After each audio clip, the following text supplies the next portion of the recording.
See, this what happened when a kid is the golden ticket. I'm a dub Bronny the golden ticket. Hardened veterans, sharp analysts, and retired legends systematically stepped forward to cast their judgments. Not a single voice offered mercy. The tempest began with a man named Draymond Green. We must begin with the defining critique that established the narrative for his entire rookie campaign. It was October 2024. As the league's preseason schedule drew to a close, the Golden State Warriors locked horns with the Los Angeles Lakers in their ultimate tune-up matchup before the standings truly mattered. Amidst the chaos of the arena, a battle-tested champion bearing 4 rings cornered an anxious newcomer, delivering a message so profound it would reverberate across every major sports network in the nation. Renowned equally for his brilliant basketball intellect and his brutally unvarnished truths, Draymond Green refused to hold his tongue for a sanitized media scrum. He delivered his raw assessment straight to the young guard's face, right in the thick of the action on the hardwood. Play against Bronny, especially the second game, the last game of the preseason. My only thing to Bronny is this, brother, if you're going to fail. Having studied the rookie's movement, he observed a deeply hesitant kid who appeared genuinely terrified to unlock his own physical gifts on the grand stage. And I actually said to him, hey, man, go out guns blazing. If you're going to fail, fail on your terms. Yep, go out guns blazing, baby. Hearing the concept of failure from a mind like his isn't a judgment of character. Rather, it is a profound test of mental resilience and competitive spirit. Drafted late in the second round himself, he intimately understands the haunting shadows of doubt. He recognizes the exact moment when suffocating pressure paralyzes a player's natural flow instead of igniting their ambition. You know how to play basketball, and some of this time I'm watching you play, and you acting like you don't know how to play basketball. That specific accusation of forgetting his natural talent became an instant wildfire, dominating digital feeds, television debates, local community spaces, and household conversations nationwide. The one thing I know you know how to do is you know how to play basketball, bro. I'm like, hey, man, just play your game. If you're going to fail because you failed playing like you know how to play. He revealed that Golden State internally ranked the prospect at pick number 52, ultimately stepping aside purely to honor his legendary father's grand vision. He vehemently dismantled the popular narrative that this historic family union was nothing more than a shallow marketing gimmick designed for off-season headlines. Yet, inevitably, his intense focus returned to the harsh, undeniable realities unfolding between the baselines.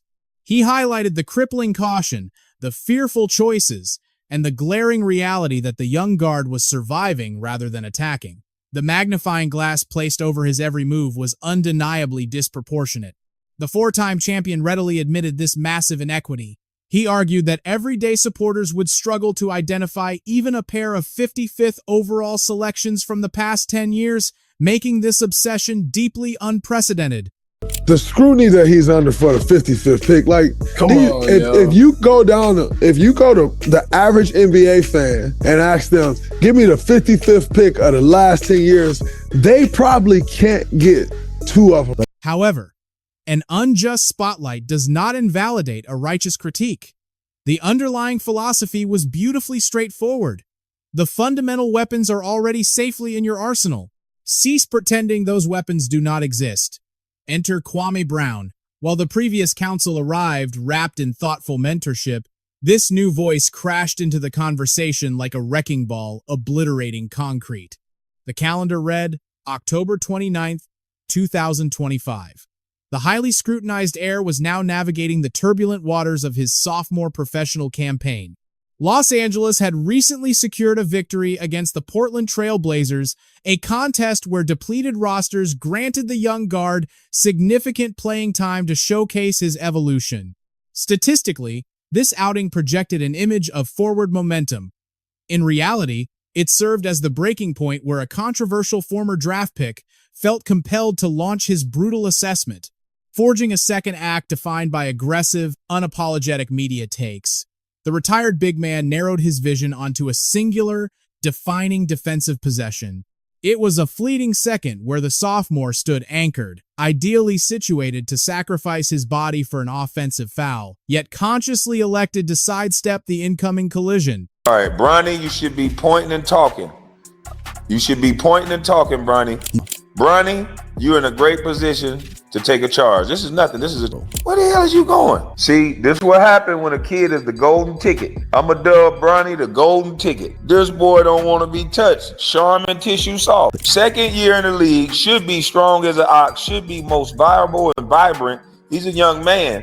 What the hell are you sliding out of the way of the contact? Don't you know this is basketball? He theorized that the rookie's broader, overly cautious methodology was deeply rooted in a psychological barrier that no coaching staff could ever dismantle as long as his legendary father occupied the same locker room. From his perspective, the anxious posture and hesitant movements were inextricably linked to the protective, suffocating ecosystem that cultivated his rapid rise. What I saw is a kid that needs to get away from his father. I saw a kid that needs to get away from his father and actually be around young players. The veteran analyst concluded by firmly maintaining that his blistering critique carried absolutely zero personal malice, framing it instead as a clinical, unyielding translation of the undeniable video evidence. He zeroed in on that invisible mental wall, describing a young prospect who looks flawless under the quiet lights of developmental arenas and empty training facilities. Yet the second those stakes elevate, the tension takes over. A failure he attributed entirely to the immense machine operating behind the teenager rather than the athlete alone. Enter Jaylen Brown, a handful of whispered syllables that ultimately spawned a 24-month saga, originating under the blistering heat of the July 2024 Las Vegas developmental circuit. The Boston anchor, still basking in the glow of his inaugural championship series Most Valuable Player award, occupied a front-row seat for a classic rivalry showcase between green and gold. He leaned in for an intimate conversation alongside women's professional standout Angel Reese and former collegiate guard Kaisre Gondrezic.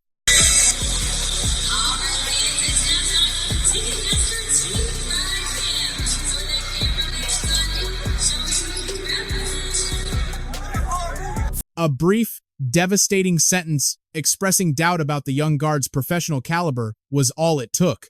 Within minutes, the digital landscape completely fractured. That fraction of a second echoed across every major sports network. Coming directly from a champion at the peak of his powers, the critique carried a crushing weight that no television pundit could ever muster. Here sat the absolute pinnacle of the league, an athlete who carved out his legacy through relentless grit, offering unvarnished criticism of a boy attempting to survive the most suffocating microscope in athletic history.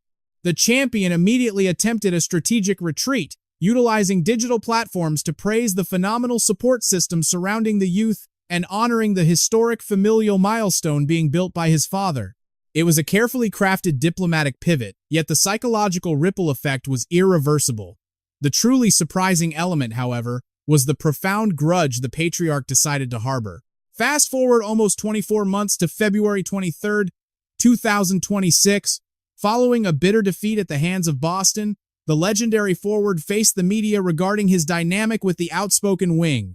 The veteran icon offered no deflection, absolutely refusing to manufacture any sort of amnesia regarding that infamous exhibition tournament sideline chatter. Our relationship has been pretty respectful. Besides the shit he said about Bronny at Summer League. But other than that, you guys heard about other than that, we've been all right. We'll be all right. Yeah, we'll be all right. I think he went on social media and said something about it. It's all good, but Bronny got a long way to go, but that's another story. The deeper dilemma remained, though. Does absolute candor serve as a shield, or does it become a weapon of humiliation when delivered by a mortal enemy lounging casually in the front row? After helping the Lakers secure a win against the Sixers Friday, Bronny James made his G League debut Saturday for the South Bay Lakers as they took on the Utah Stars. That hypocritical lens was undeniably glaring. Nevertheless, the haunting inquiry sparked by that viral courtside whisper stubbornly persisted. It was an unspoken doubt that had already infected the broader sporting consciousness. Then arrives JJ Redick, serving as the pivot point where this entire narrative shifts its emotional axis. True adversity does not always manifest from external critics desperate to generate a captivating headline or score a cheap psychological victory. Frequently, the most agonizing truths are delivered by the very individuals tasked with protecting you, Appointed to lead Los Angeles without a single day of professional sideline command, the former sharpshooter inherited the most ruthlessly unforgiving market in athletics. Across the entirety of that inaugural campaign, the rookie manager fostered a dynamic rooted in intense video study, unwavering stoicism, and a desperately needed foundation of grounded reality. According to the man himself, there existed merely a single instance over the entire calendar year where he genuinely unleashed his frustration upon the teenager, a solitary encounter featuring rhetoric sharper than any blade wielded previously. It materialized in the immediate aftermath of Game 82, a humiliating, completely unbalanced defeat at the hands of Portland. Thrusted into the starting lineup, the young guard logged 38 exhausting minutes, ultimately registering a meager 4 points on dismal 2 for 10 efficiency, paired with 6 distributions, 4 takeaways, and 3 crucial mistakes. That box score painted the agonizing portrait of an athlete desperately searching for his own shadow. The subsequent locker room directive delivered by his mentor was brutally profound. He made it clear that external faith could never eclipse internal conviction, demanding that the boy's personal measure of excellence permanently outshine whatever expectations the coaching staff placed upon his shoulders. Nothing further was required. There was no theatrical monologue, nor any microscopic dissection of the tactical blunders committed on the hardwood that evening. Merely a pair of profoundly piercing statements that surgically exposed the very nucleus of the psychological warfare ravaging the young man's confidence. The sheer gravity of that interaction stemmed entirely from its origin. This was no retired veteran hunting for algorithmic traction behind a digital microphone. This was absolutely no enemy wearing an opposing uniform. This was the architect of the boy's professional survival, the singular authority figure dictating his career trajectory, managing his rotational minutes, and orchestrating his growth, looking him dead in the eye to declare a heartbreaking truth. My vision of your ceiling dwarfs your own. A paradigm shift was mandatory. Amidst the swirling chaos of fame and scrutiny, the unwavering mandate stood tall. True greatness can only be sparked from within the mind of the competitor. It cannot be manufactured by the sideline commander, injected by a legendary patriarch, or absorbed from talented peers. It rests solely on the individual. Enter DeMarcus Cousins. The dominant former center entered the discourse carrying a historic reputation for absolute unapologetic bluntness. Remaining fiercely loyal to his brand, he offered zero mercy on October 15, 2024. In the immediate wake of the 2024 selection process that formally awarded the teenager his gold jersey, the ferocious big man sat down with veteran broadcaster Michelle Beadle. It was a collaborative dynamic guaranteed to produce unvarnished friction, ultimately yielding a brutal organizational assessment that dominated the news cycles long before the opening tip-off. I mean, I take it as a move as I don't really think the Lakers are serious anymore. I love everything that it stands for. The veteran paid his respects to the unprecedented poetry of bloodlines sharing the hardwood, recognizing the sheer economic brilliance and the profound historical impact of that familial milestone. Yet, when evaluating the franchise purely through the ruthless, calculating lens of championship-level warfare, he separated the incredible personal triumph from the grim athletic reality. As far as the Lakers actually competing, I don't know. I take that as a sign as they aren't really serious. The target was always the front office and their underlying philosophy. It questioned how a franchise supposedly chasing a title could sacrifice a valuable roster spot for a heartwarming family milestone, entirely ignoring the glaring roster flaws that haunted their previous campaign. DeMarcus viewed the entire spectacle as a profound distraction, a clear indicator that Hollywood storytelling had completely eclipsed basketball strategy. Coming from a 4-time All-Star, that perspective carried real authority. This was a big man who absolutely terrorized the paint before devastating injuries stole his absolute peak. Because he had lived through the grind, his assessment held a gravitational pull that faceless scouting evaluations simply could never match. Naturally, the blowback was immediate and fierce. Detractors were quick to point out that DeMarcus's own legacy was complicated by lingering locker room tension and brutal physical setbacks that ultimately prevented him from touching true basketball immortality. Whispers of deep-seated resentment clung to every single syllable he uttered regarding the situation. However, possessing a bruised ego does not inherently invalidate a person's underlying truth. As the 2025-26 campaign approached, he doubled down on those very same foundational concerns. He tethered his specific observations to a much larger, unspoken reality, a professional landscape that seemingly bent its core principles and standard operating procedures exclusively for the James bloodline, leaving the rest of the league behind. Regardless of where you stand on his ultimate conclusion, the unwavering nature of his stance elevated it beyond mere petty grievance. Then enters Austin Rivers. When searching for someone possessing genuine, lived-in authority on carrying a heavy surname, look no further. He is far more than merely an ex-pro, offering cheap commentary from the comfortable sidelines. He carries the complex bloodline of a legendary Hall of Fame sideline general in Doc. He actually suited up for his dad during their Los Angeles Clippers tenure. He bore the agonizing weight of the nepotism tag directly on his shoulders, all while producing legitimate statistics at the absolute highest level. So, when he weighed in during late June of 2024 on his podcast, people listened. He offered a deeply personal perspective as a survivor who had painfully navigated that precise, unforgiving labyrinth. You know, Lakers had a great night, through and through, even with Bronny. And I know I don't want to harp on this too much. Let's just... While that simplified narrative grabs the casual reader, the actual philosophical depth of his commentary offered a far more layered, brutally honest examination of the mental toll involved. People are so caught up in, well, he's only going because that... Shut the f... Okay, so what? Who cares? Who cares? That doesn't mean he can't become... Just because he's getting drafted because of his dad. Rather than dodging the uncomfortable nepotism shadow, he faced it head-on. He dismantled the lazy, widespread assumption that securing a favored opportunity inherently equals a lack of actual professional capability. Doesn't make it not... That doesn't mean he can't play basketball or he won't become a pro or a good pro eventually. They're not drafting him to be a role player next year. He's not going to be in the lineup. Already in the NBA. But still, nonetheless, when I got paid to go play for the Clippers, that word is thrown around. Even though I was out there throwing 30 balls on people's heads, giving 20 pieces to their favorite player. He was a universally acclaimed blue-chip talent who seized his early draft pedigree purely through undeniable individual merit, long before his family ties ever became a functional storyline. Conversely, the younger James was selected at number 55. While trying to provide protective cover, the podcast host accidentally illuminated the massive chasm separating their respective basketball foundations. Astute basketball minds immediately caught the subtle distinction. The veteran guard spoke with raw vulnerability about his profound desire to see the rookie drafted to an entirely different, quieter market. I'm one of the guys on record saying I would have liked Bronny to play somewhere else, but that was only for Bronny's sake. That was only so it's easier on Bronny.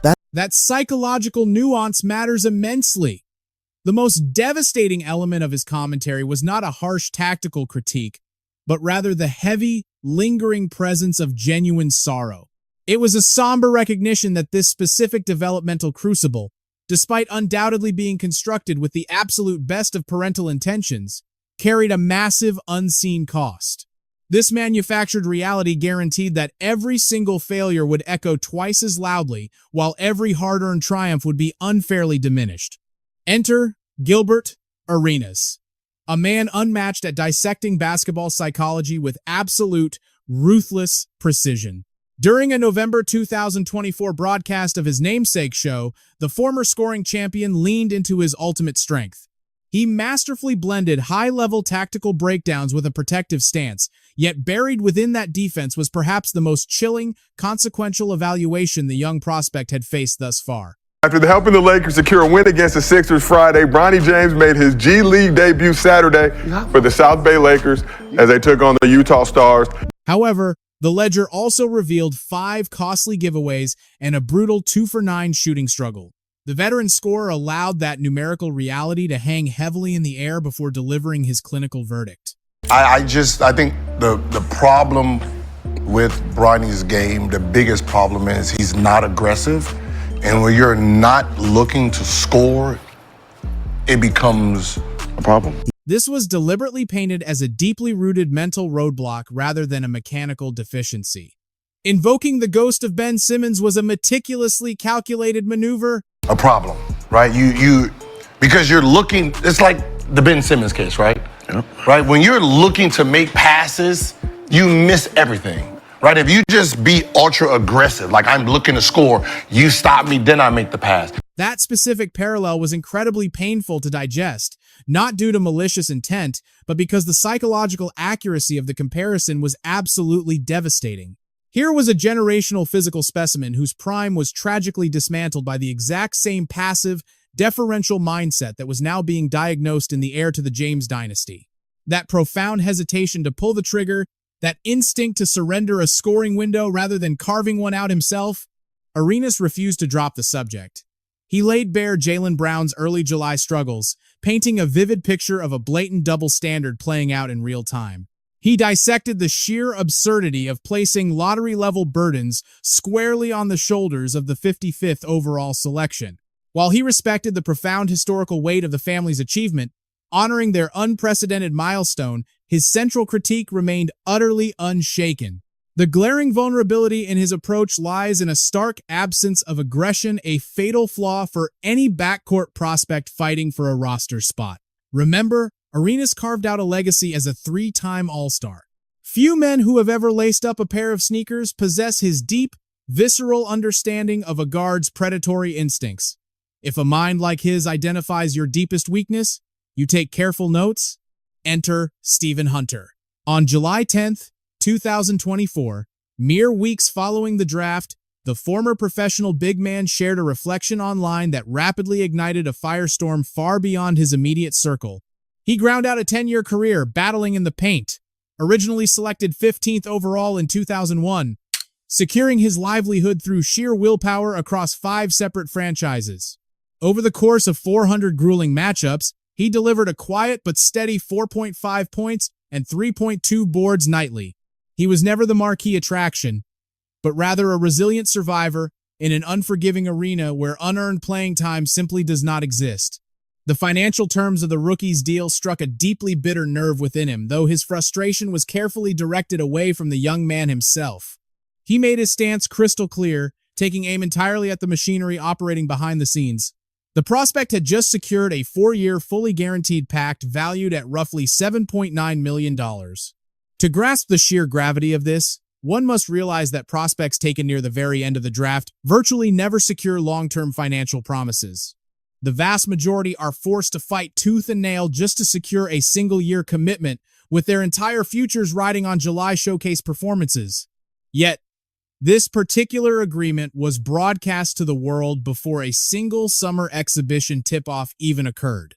Hunter publicly condemned the maneuver as a massive overreach of influence by the father and his representation. He viewed it as a profound insult to every aspiring athlete bleeding for a fraction of that opportunity. He deliberately invoked the legacy of the Chicago Bulls legend to highlight the glaring disparity in philosophies.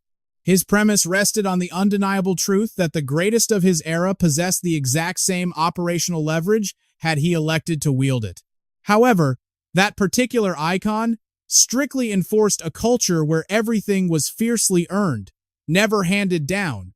He extended this exact same reverent framework to the Black Mamba's uncompromising mentality.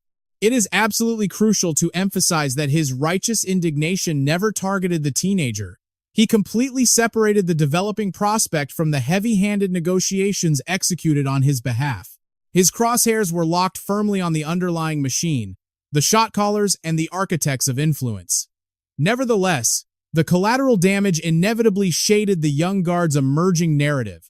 Stripping away personal biases regarding the famous figures at play, the veteran's critique exposed the raw, undeniable structural advantages, paving the rookie's controversial path to the professional ranks.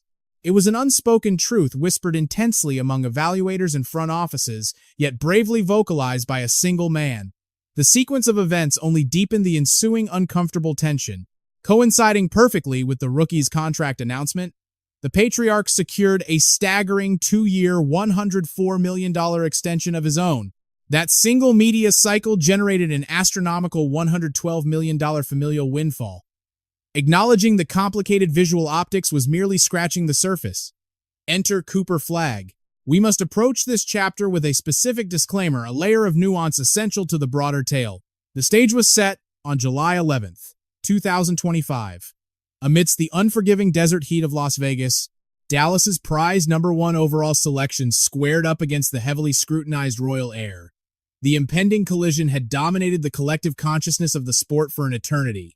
The heavily touted phenom, widely hailed as a generational, 6'8", two-way terror straight out of Durham, stood face-to-face with the single most scrutinized late draft selection the sport has ever witnessed.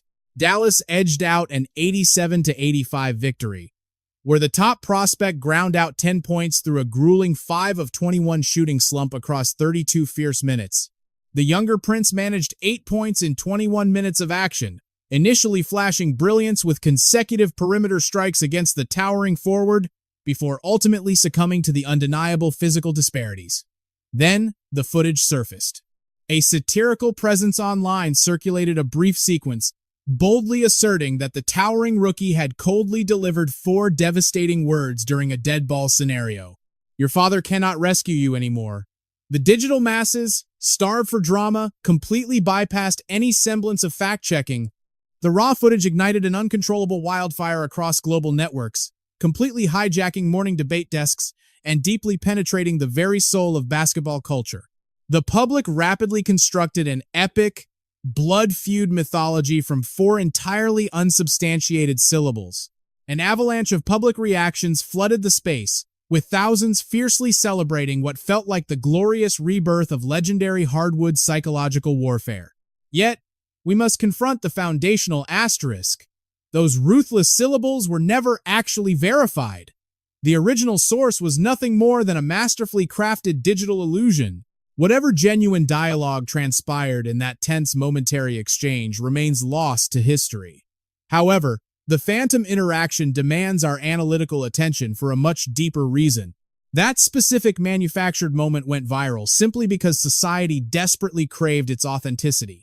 It tapped into a very profound, unspoken psychological reality lingering over the hardwood.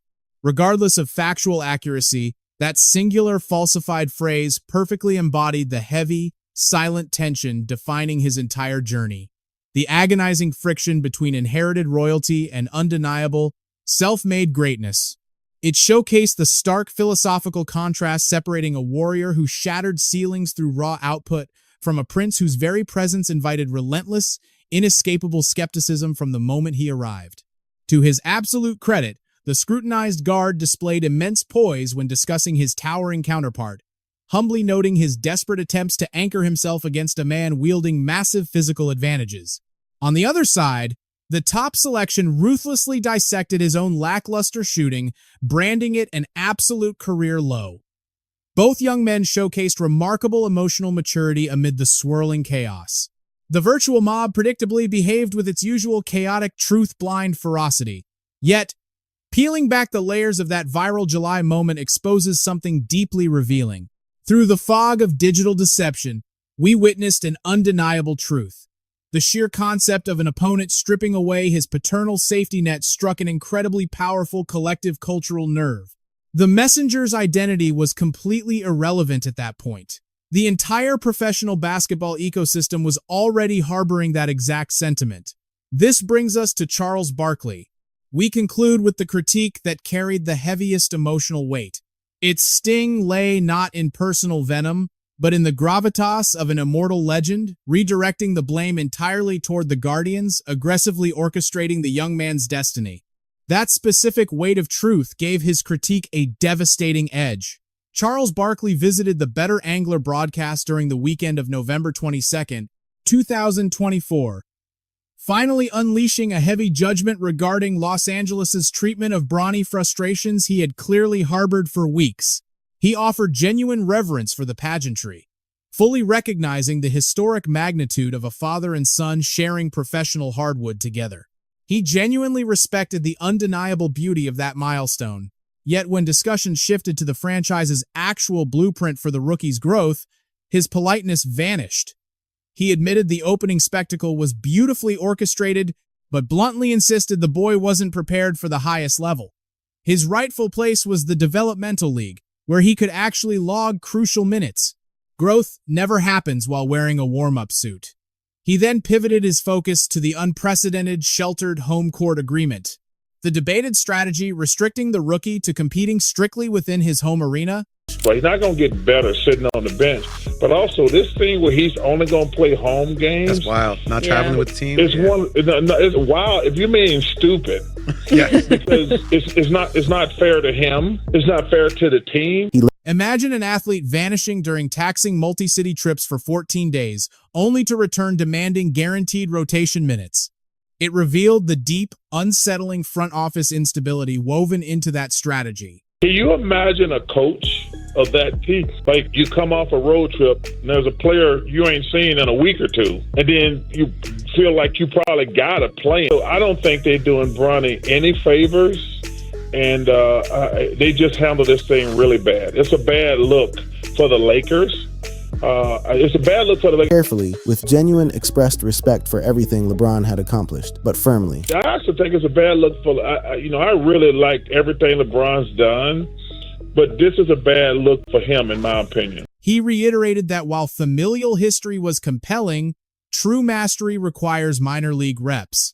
Greatness has never been forged by languishing inactive on a sideline. Cold mathematics validated him. Across 23 professional outings, the rookie managed a mere 2.3 points, 0.6 rebounds, and 0.6 assists. Conversely, throughout 11 minor league battles, his production exploded to 21.9 points, 5.4 assists, and 5.3 rebounds. The developmental system was forging a player. The premier sideline suffocated him. This critique never targeted his ceiling. His natural gifts remained entirely unquestioned. The true focus was radical honesty, warning against the collateral damage inflicted when adults prioritize a manufactured fairy tale over the gritty, essential process of authentic evolution.